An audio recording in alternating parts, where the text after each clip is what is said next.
If you want to take advantage of two good carrier plans at once, use one number for family and friends and another for work, or simply can't resist that great new data plan but your contract still has mileage left in it, a decent dual SIM phone might come to the rescue. There's never been such a choice of dual SIM phones that are actually up for anything you'd use a modern day Android for, or such great value for money offerings that can connect to more than one cellular network at once. This is why we're rounding up the best dual SIM handsets money can buy this season for the times when one subscriber identity module just won't cut it. The most expensive dual SIM phone in our list is also the best of them all. The Xperia Z3 is thin, waterproof, powerful and comes with the best battery life of all of them flagship Androids. What's not to like here? The Moto G 2014 needs no introduction as it is one of the most popular brand name Android handsets on the affordable side of the pricing spectrum. The dual SIM version keeps the same bright 5-inch HD display, good camera, stereo speakers and a fine battery life. Xiaomi is the Godzilla of China, outing very well-rounded phones at rock-bottom prices, and its affordable dual SIM Android codenamed Redmi 2 comes to prove while Google's Hugo Barra moved from Mountain View to Xiaomi's headquarters. How about 4.7-inch HD screen, quad-core 64-bit chipset, now 2GB of RAM and an 8-megapixel camera on the back at this price tag? Not bad, would say, proving that a phone doesn't have to be expensive to get decent specs anymore, those small ones notwithstanding.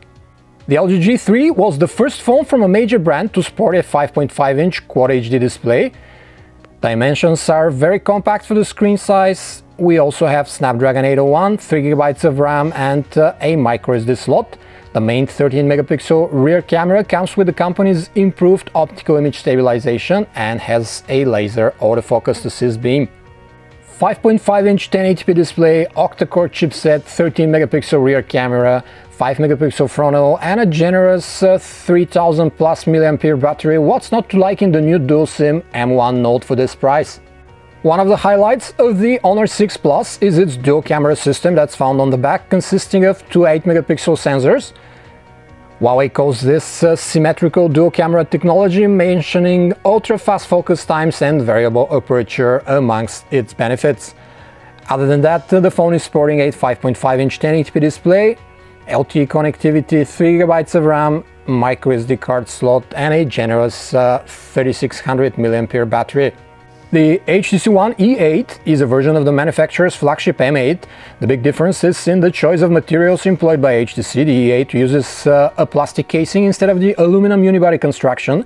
In addition, the dual camera setup is replaced by a single 13-megapixel shutter on the back.